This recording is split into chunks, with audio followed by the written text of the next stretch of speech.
I'm back for the news today, and let's get into it. So we got Halo Infinite, so we had the update for Season 6 or whatever, update 29 or whatever.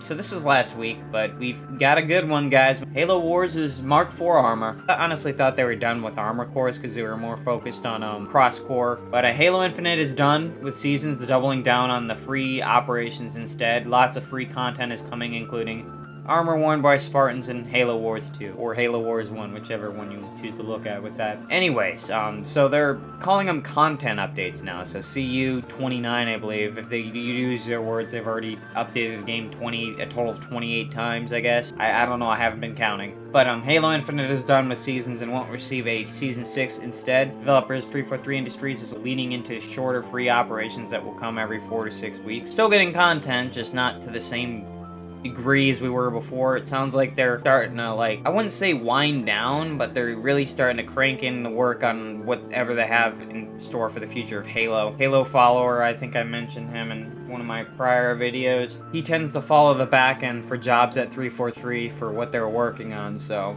343 Industries dove into what players of the free-to-play shooter can expect in the weeks and months ahead.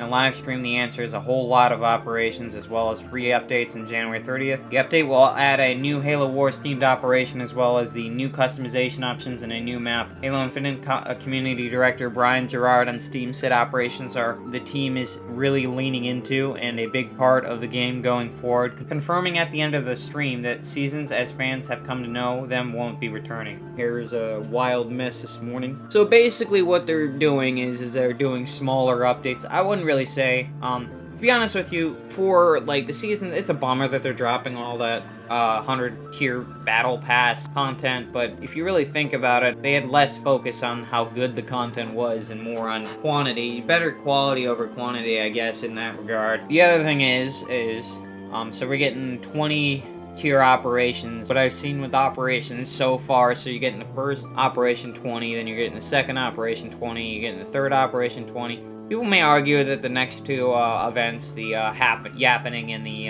Cyber Showdown 3, I think it was Cyber Showdown 3, I could be wrong, aren't exactly the funnest operations out there, but we're going down this model that's at least 60 tiers, I guess. I don't know. So we're getting a little bit over half, I guess, of what we were at the Battle Pass, and then we're probably getting Forge stuff and stuff like that. They're really hammering down on the Forge for community content, so that people can forge maps and they can throw them into the custom games and stuff or whatever online. Anyways, I don't know. I'm not exactly upset with it. This game is definitely in a content complete state. I would look at it as. I wish there were more things added, I guess, by this point, but it's fine. I'm satisfied. I'm a satisfied Halo fan over here.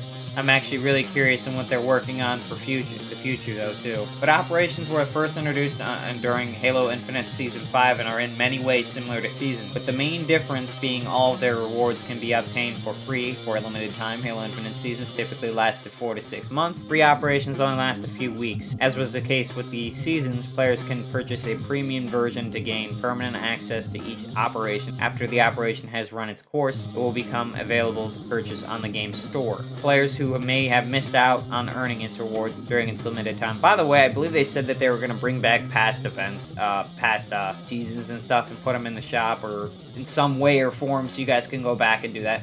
So the first one was called the Spirit of Fire Operation. Obviously, the Season 4 will have the new armor core for the Mark IV armor. So buying the premium version of the operation will unlock a skin for the assault rifle, transforming the assault rifle into the combat evolved one. The well-known skin for the assault rifle from 1, 2, and 3, I guess. Future operations after the Spirit of Fire will include Cyber Showdown 3 and the Yappening 2, each offering new cosmetics for players to earn.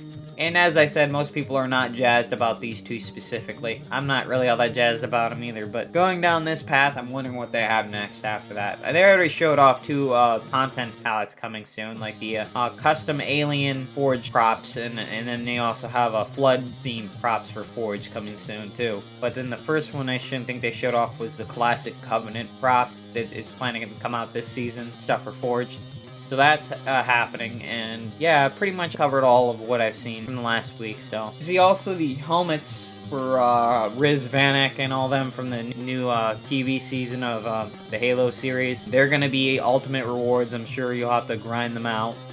I haven't been doing a lot of grinding in Halo. I guess it'll give me a reason to jump back into it. I've been out of it for a while. PalWorld breaks new CSGO Steam concurrent record, now #2 the whole time. So PalWorld still has a long way to go to catch up to PUBG, however. So much hate on the internet right now, but honestly, guys, I've been playing Pokemon since I was a wee child, I guess we'll call it, and it gets boring after a while. It's good to see some competition here, even if like people are complaining about the models, which I don't honestly think they can do anything about. Nintendo can sue them, but at most the game is looked at as a parody, which is covered under fair use, I guess. Some of them don't look as much alike as Pokemon counterparts. PalWorld continues to break records. The Pokemon with Guns game that has courted intrigue and drama since it was released on January 19th. Plagiarization is when they look exactly alike to the actual real-life counterpart, which then you have an issue. Then you can argue that in court. As far as I go, they're just base similarities, you know what I mean? Not the same thing. Like, this one looked similar to Dawn Fan. I don't know if I can, let me see here. That one's kind of like, they're saying that's a carbon copy of Marie. It doesn't look anything like Marie. Honestly, this looks like the freaking mascot of Pluckin' Bell from San Andreas more than any Pokemon I'm aware of. There you go, there's that one. This one looks supposedly like Shaman,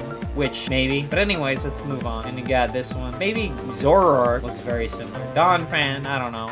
They look nothing alike though. Dawn Fan's like yes, it looks similar to it, but it's not the same thing. If it were like a direct carbon copy, color-wise and everything else, every little intricate detail, then we'd have an issue. This is supposedly the Lucario counterpart. Bayleaf or Gainem. I could go throughout all these lists, but you guys get the picture of what I'm getting at. This is supposed to be Electabuzz, I guess. Honestly, I'm just glad we got some competition to Pokemon, so it'll force them to change at least a bit, I guess. They've been pretty stagnant with incremental changes over the years. We already got some problems with PalWorld, guys. So the Pokemon Company has finally made an official statement regarding PalWorld, saying, "We intend to investigate and take appropriate measures to address any acts that infringe on the intellectual property rights related to the Pokemon series." So I'm pretty sure they're referring to that mod that came out recently. While the Pokemon Company doesn't specifically mention PalWorld by name, it is a very clear statement. It is in response to the incredible success of the survival game, and it's experiencing 8 million. We're already at 8 million copies already. Sold in less than 6 days. That's insane. We intend to investigate and take appropriate measures to address any acts that infringe on intellectual property rights related to Pokemon. We will continue to cherish and nurture each and every Pokemon and its world, and work to bring the world together through Pokemon in the future. Yeah, there was no way Nintendo wasn't going to take action on this, to be honest with you. I still think they have an uphill battle in the court system that they intend to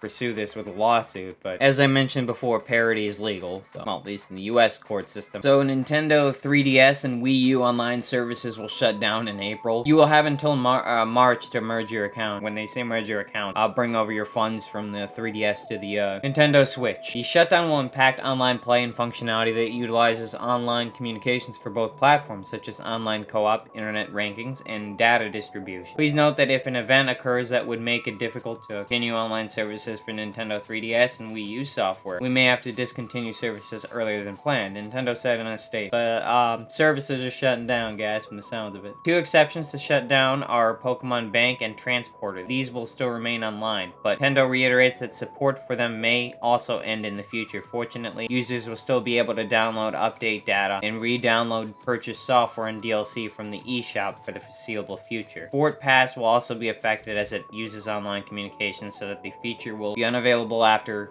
April 8th. However, Street Pass will still be functional as it uses local communication. Nintendo shut down the 3DS and Wii U eShops last year and already announced that it would be shutting down their online services in 2024. Now we have a firm date for it. So, yeah, Nintendo 3DS and Wii U are dead at this point. I don't know. Services like Pokemon Bank, even if you manage to get the app for it, for now, services are active. Until they're not. Everything tied to a server. Digital age we live in, guys. Check out both my Twitter for news I don't get in vid form. I also upload on TikTok and Instagram.